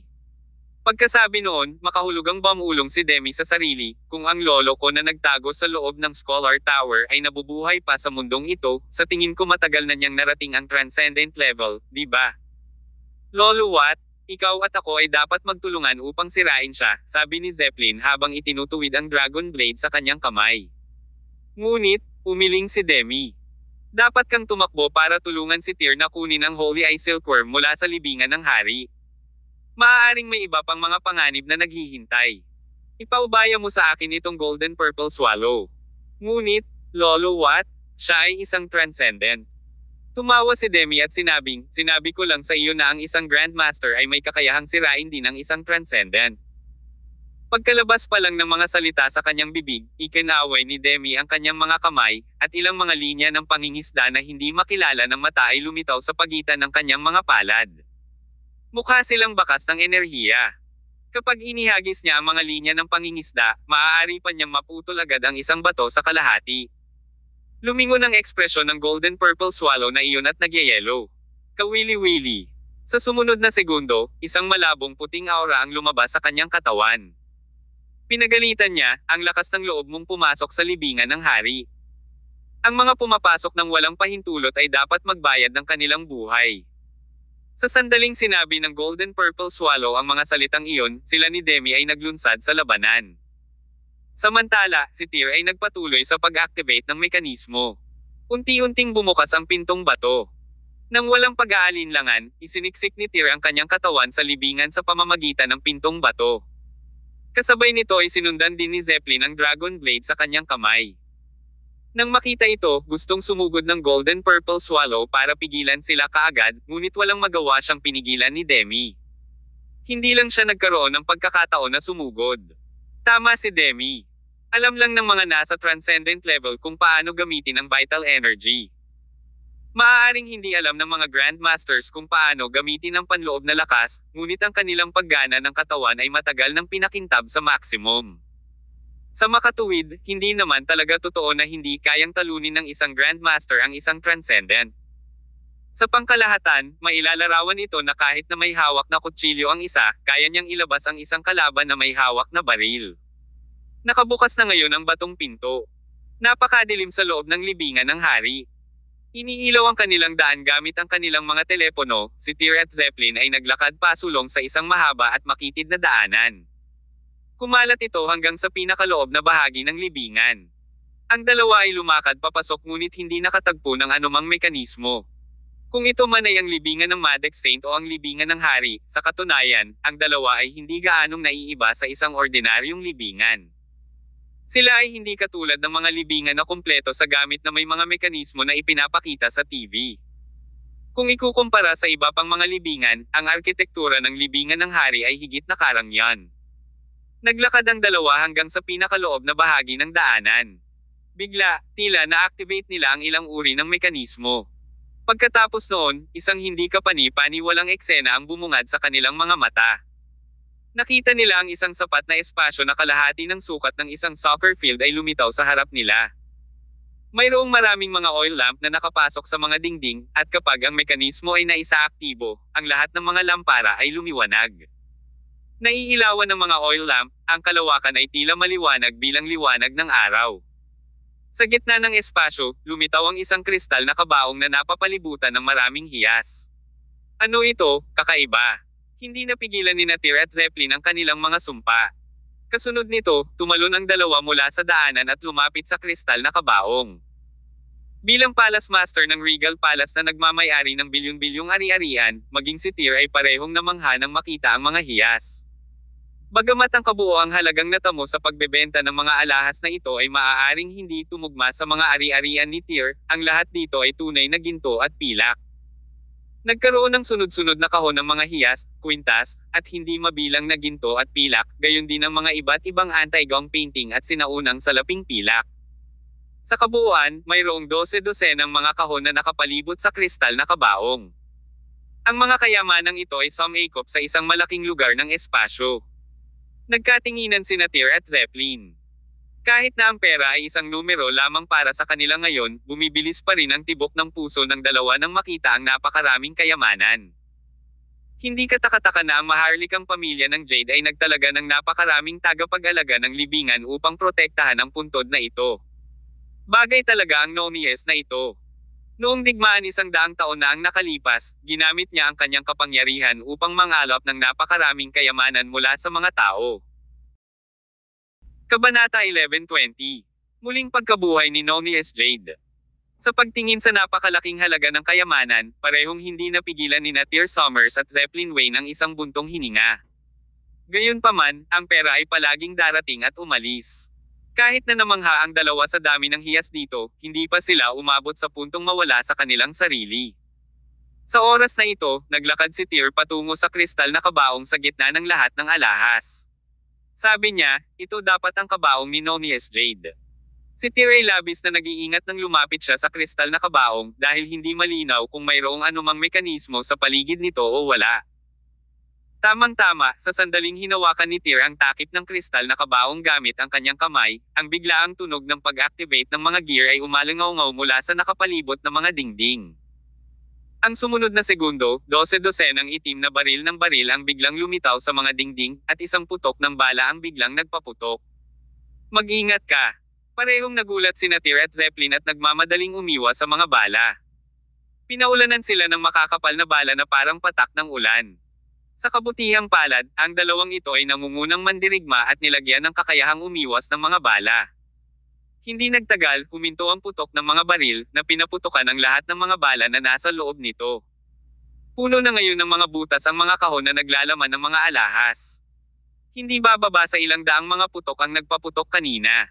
Sa kaibuturan ng puso, parehong may matagal na takot sina Tyr at Zeppelin. Ang mga bala ay tiyak na isang bitag na espesyal na itinayo para sa mga magnanakaw ng libingan. Kung may mga magnanakaw sa libingan na pumasok sa lugar na ito, tiyak na mapupuno sila ng mga butas tulad ng isang block ng Swiss cheese pagkatapos pagbabarilin habang tuwang-tuwa na hawak ang kayamanan sa kanilang mga kamay. Hindi ko akalain na kahit 100 taon na ang lumipas, gagana pa rin ang mga baril na nakalagay sa puntod na ito, sabi ni Zeppelin sabay buntong hininga. Si Tyr, gayunpaman, ay umiling at sinabing, hindi, tiyak na may bumisita sa libingan ng hari paminsan-minsan. Ang kayamanang ito ay tiyak na hindi katulad ng batch na naiwan noong henerasyon ni Nonius Jade. Pagkatapos ng kanyang kamatayan, ang maharlikang pamilya ng Jade ay malamang na nag-scavenge ng maraming mahahalagang bagay at iniimbak ang mga ito dito. Paano mo nalaman? Tanong ni Zeppelin. Casual na kinuha ni Tyr ang isang kwintas sa isang kahon sa tabi niya. Paliwanag niya, itong diamond necklace ay lumabas sa isang auction sa Paris noong 2007. Ito ay nagkakahalaga ng $13 milyong. Naiwang tulala si Zeppelin. Ang pagkakaroon ng matagumpay na naiwasan ang isang mekanismo, mas naging maingat ang dalawa. Gayunpaman, ang kristal na kabaong ay dapat buksan. Sabay lakad palapit dito, inilagay ni Tyr ang kanyang mga kamay sa takip ng kabaong at sinubukan itong itulak muli. Nang mabuksan ang kristal na kabaong, isang simoy ng hangin ang sobrang malupit na malamig na hangin ay biglang bumulwak mula sa loob. Para sa isang oras, ang temperatura ng buong kuweba ay tila bumaba ng malaki. May nakita si Tyr na parang buhay na bangkay sa loob ng kabaong. Ito ay isang malaking tao na hindi bababa sa 2 metro ang taas. Nakasuot siya ng damit ng isang general mula pa noong unang panahon, na may lagayan ng baril at isang European-style longsword na nakasabit sa kanyang baywang. Ang lalaking ito ay si Nonius Jade. 100 taon na ang lumipas, ngunit nanatili pa ring buo ang kanyang bangkay, na parang nakatulog lang. Mas parang buhay pa siya kaysa kay Kyra Meriem, na inilagay sa Mound of the Saint. Si Nonius ay may hawak na isang kahon sa kanyang mga braso, na gawa rin sa kristal. Even sa mata, kitang-kita ng isa na ang loob ng kahon ay napuno ng walang limitasyong malamig na hangin. Ang Holy Eye Silkworm. Nahulaan ni Tyr na ang kristal na kahon ay dapat naglalaman ng Holy Eye Silkworm. Nagkaroon ng tsismis sa martial arts community na ang Holy Eye Silkworm ay maaaring gumawa ng isang tao na immortal at buhayin ang mga patay. Siyempre, ang tsismis na iyon ay labis na pinalaki at ilusyon. Ngunit, ang relic ay talagang mabisa sa pagpigil sa isang bangkay na mabulok sa loob ng 100 taon. Lumapit si Zeppelin sa likod ni Tyr at nagtanong, "How about it, Tyr?" "The Holy Eye Silkworm is definitely inside that box. I'll take it out now," sagot ni Tyr habang maingat na inabot ang kamay patungo sa crystal box na iyon. Gayunpaman, sa sandaling nadikit ang kamay ni Tyr sa kristal na kahon, may kakaibang nangyari. Nakita nila si Nonius, na ang bangkay na matagal nang walang buhay, ay biglang nagmulat ng mga mata. Sa sumunod na segundo, hinawakan ng kanyang kamay ang baril sa kanyang baywang at diretsyong hinugot iyon. Bang! Bang! Habang umalingaw-ngaw ang 2 putok ng baril, parehong umiwas sa gilid sina Tyr at Zeppelin. Nang makabalik sila sa katinoan, nagulat sila nang makitang tumayo ang bangkay mula sa kristal na kabaong. Ano ito, patay? Nang nasaksihan nila ang eksena, pareho silang namangha. Ang taong ito ay patay ng daan-daang taon. Paano siya muling bumangon mula sa kabaong? Isa pa, bumunot pa siya ng baril sa kanyang baywang at nagpaputok ng 2 putok kay Tyr at Zeppelin. Nagkatinginan ng dalawa, baka sa mukha nila ang gulat at hindi makapaniwala. Hindi kaya, ayon sa alamat, natisod nila ang muling pagkabuhay ng isang bangkay. Ngunit, mabilis na naalala ni Tyr ang kanyang sentido at sinabing, ito ay dapat na isang uri ng Kadoko spell. Tumanggi siyang maniwala na ang mga tao ay maaaring mabuhay muli pagkatapos ng kamatayan. Naalala niya ang mga bangkay ng Kadoko na pinino ng Dark Occult Bishop dati. Sa oras na ito, iniugnay ni Tyr ang kalagayan ng bangkay ni Nonies sa mga bangkay ng Kadoko. Si Nonies ay tiyak na hindi nabuhay na maguli. Siya ay dapat na ilagay sa ilalim ng isang Kadoko spell sa oras ng kanyang kamatayan. Ang dahilan kung bakit biglang bumangon ang bangkay mula sa kabaong ay dahil ang bangkay ay minamanipula ng mga parasito ng Kadoko. Ano man ang sitwasyon, naramdaman ng dalawa ang matinding pressure na dumating sa kanila ng direkta. Pagkatapos bumangon mula sa kabaong, ang bangkay ay talagang napakalakas at agresibo. Automatikong bumukas ang crystal box na hawak-hawak niya. Mula sa loob ng kahon, isang ulap ng mga butil ng yelo ang biglang lumipad sa bibig ni Nonies. Sa sumunod na segundo, 2 apoy ang nagliyab sa mga mata ng bangkay. Upang maging tumpak, hindi sila eksaktong mainit na apoy, ngunit apoy ng yelo. Nilunok lang niya ang relic. Iluwa mo siya. Nang makita ni Tyr ang bangkay na lumamon sa Holy Ice Silkworm, hindi na kailangang sabihin, siya ay naging labis na balisa. Sa oras na ito, sinugod na ni Zeppelin si Nonies gamit ang kanyang Dragon Blade sa kamay. Nang ang Dragon Blade na iyon ay tinadtad sa katawan ni Nonies, nakakagulat, parang ang talim ay tumama sa isang bato, at ito ay mahirap na putulin ang bangkay sa mga pieces. Hinugot ni Nonies ang espada sa kanyang baywang at nilaslas iyon. Ang malakas na puwersa na nagmula sa bangkay ay sapat na makapangyarihan upang mapalipad si Zeppelin. Napakalakas ng puwersa. Si Zeppelin ay umatras ng 7 o 8 hakbang paatras. Nang huminto siya ay nakaramdam siya ng pamamanhid sa kanyang perlekyo. Nang tingnan niya ito ng malapitan, napansin niyang may umaagos na dugo mula sa kanyang perlekyo. Uncle Zeppelin, you should retreat to the side. Let me deal with this guy, sabi ni Tyr, sabay guhit ng kanyang armor dagger. Sa sandaling ito, na may hawak na mahabang espada, ang bangkay na nasa tapat niya ay parang isang mandirigma na bumangon mula sa kamatayan. Sinipa ang yaman na nakapalibot sa kanya, naglakad ang bangkay ni Nonies patungo kina Tyr at Zeppelin. Itinaas niya ng mataas ang kanyang longsword at bumaba mula sa langit na may isang mabangis na laslas, direktang nakatutok sa tuktok ng bungo ni Tyr. Klang!